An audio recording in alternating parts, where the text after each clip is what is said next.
কিয়ামতের দিন পাঁচ প্রকার মানুষের দিকে আল্লাহ ফিরেও তাকাবেন না। তার এক নম্বরে যারা তালাতালি করে দুনিয়ায়, এইটা তো এ নওগাঁয় নেই, আছে মানে এটা বেশি। আব্দুল গাফফার ভাইয়ের সাথে অনেকের হয়তো মিল নেই, খোঁজ খবর নিয়ে দেখবেন, কাছে যেয়ে দেখবেন বিষয়টা কিছু না, শুধু তালাতালির কারণে সম্পর্ক দূরত্ব হয়ে গেছে। তালাতালি করা কত বড় মারাত্মক অপরাধ। আল্লাহর নবী বলেন যে এলাকায় মানুষ তালাতালি করে ওই এলাকার মানুষের দোয়া কবুল আল্লাহ বন্ধ করে দেয়। আমরা এত বিপদে পড়ার পরে দোয়া করলে কবুল হচ্ছে না, আমার মনে হয় তালাতালি করা কোন লোক এলাকায় আছে না? নেই। এটা মেয়েদের ভেতরে বসে এক জায়গায় বসলে শুধু আসতে বলে। আমি একটা হাদিস বলছি, এবার শোনেন, তিরমিজি শরীফের হাদিস। আল্লাহর নবী বলেন কিয়ামতের দিন আল্লাহ পাঁচ প্রকার মানুষের দিকে ফিরে তাকাবেন না। আপনি কি লক্ষ্য করলেন কি বললাম? কিয়ামতের দিন পাঁচ প্রকার মানুষের দিকে আল্লাহ ফিরেও তাকাবেন না। তার এক নম্বরে যারা তালাতালি করে দুনিয়ায়। কারা আছেন এই চরিত্রের হাত তোলেন তো।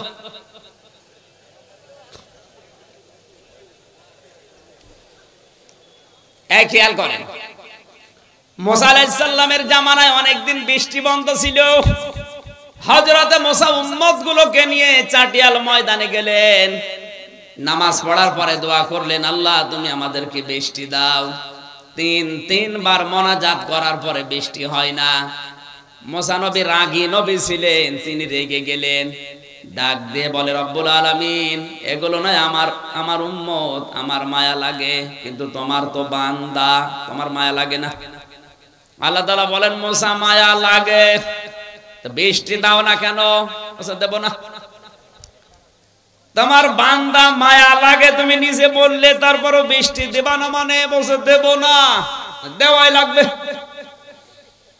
আল্লাহ তাআলা বলেন মুসা বৃষ্টি আমি দিতে পারি কিন্তু দেব না, কারণ যাদেরকে নিয়ে দোয়া করলে ওর ভেতরে নামিমা তালাতালি করা একজন মানুষ আছে, ওরে যতক্ষণ বের করে না দিবা ততক্ষণ দোয়া কবুল হবে না।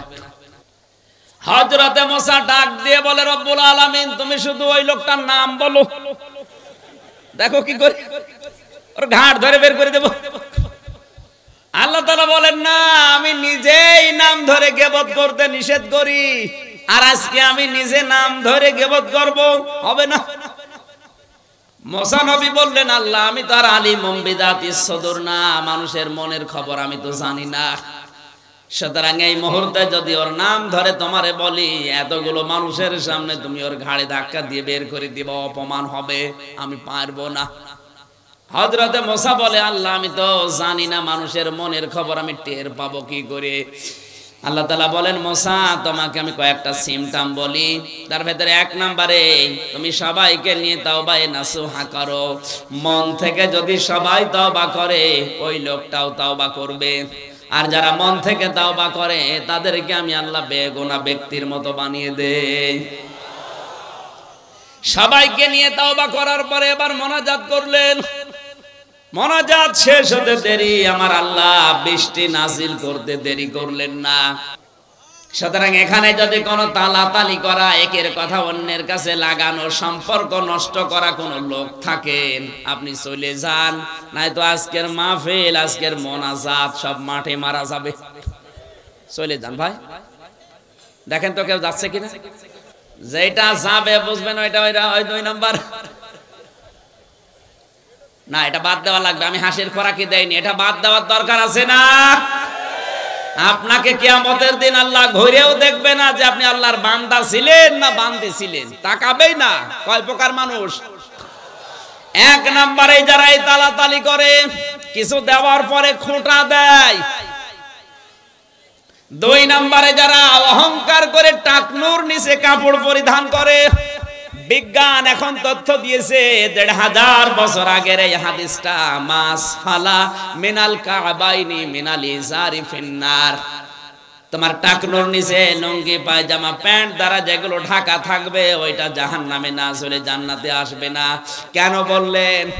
নবীজির এই কথাকে বিজ্ঞান পরীক্ষা করে দেখেছে, মানুষের এই টাকনোর নিচে যে ছোট্ট একটা রগ আছে ওটা খুব মোলায়েম, ওটা যদি বারবার, এটা মেয়েদের পুরুষের কিন্তু আবার আলাদা।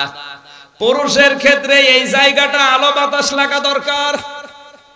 এই যে রগটা যদি বারবার আপনার লুঙ্গি প্যান্ট পায়জামা দ্বারা বারবার ওখানে ঘর্ষণ লাগে, তাহলে প্যারালাইসিস হওয়ার অথবা ক্যান্সার হওয়ার সম্ভাবনা আছে।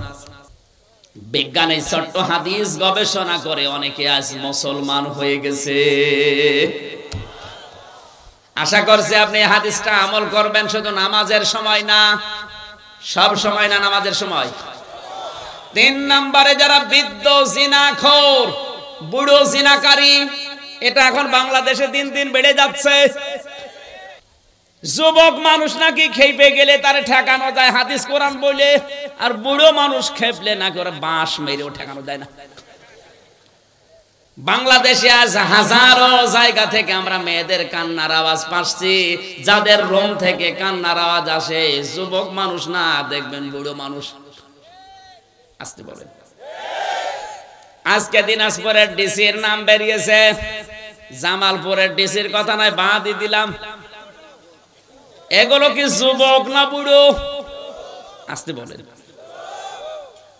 এই জন্য আমার যতটুকু ধারণা, আমার যতটুকু মনে হয়, এই দেশে যাদের সম্পদ আছে, ধনী মানুষ, ওর একটা বিয়ে করলে হবে না, ওর কমপক্ষে 3-4টা বিয়ে করা লাগবে, তাও হবে না। না, এদেশে যদিও সামাজিক অবস্থা এটা নেই, একটার বেশি 2টা বিয়ে করলে মানুষ উল্টা চোখে দেখে। কথা বলেন না কেন? আব্দুল গাফফার সাহেবকে আল্লাহ যা দিয়েছে, যে সম্পদ, যে ক্ষমতা, যে প্রভাব প্রতিপত্তি, একটা বিয়ের পরে যদি 2টা বিয়ে করে, আমরা অনেকেই মনে করব নষ্ট হয়ে গেছে। ওনার দ্বারা এখন কিন্তু একটা না, আমার মনে হয় একটা বউ থাকে ঢাকায় আর একটা নজিপুরে থাকা দরকার। এ কথা বলছেন না? আজ হাজারো ধনী মানুষের চরিত্রগুলো আপনি লক্ষ্য করে দেখবেন, এদের যে চরিত্র, কিয়ামতের দিন আল্লাহ এদের দিকে তাকাবে না, কারণ অধিকাংশ বুড়ো মানুষ জিনাখোর। 4 নম্বরে অহংকারী ফকির। ফকির আবার অহংকারী হয়? আছে। ফকির অহংকারী বলতে এখানে কি বুঝলেন হাদিস? এই ফকির মানে যারা ভিক্ষা করে, এই ফকির না। এই ফকির হচ্ছে পৃথিবীর সব বান্দা বান্দি আমার আল্লাহর কাছে ফকির। এমন সময় কারেন্ট গেল, জেনারেটর নেই।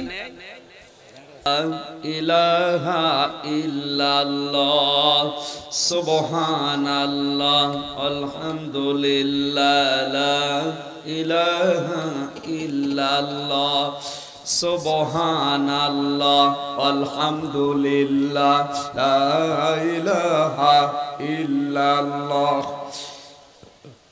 লা ইলাহা ইল্লাল্লাহ মুহাম্মাদুর রাসূলুল্লাহ।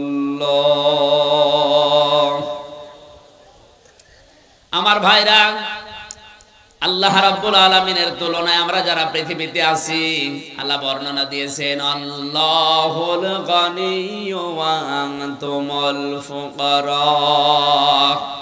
হে পৃথিবীর মানুষেরা, আমি আল্লাহ শুধুমাত্র ধনী, তোরা সব ফকির। আল্লাহর তুলনায় আমরা কি? আরো জোরে। শুধু ফকির না, ফকিরের ঘরের ফকির। ফকির না আমরা? এই জন্য ফকির যারা আমরা, আমাদের অহংকার সাজে না। কি হনু রে, হনুমান হয়ে গেছে।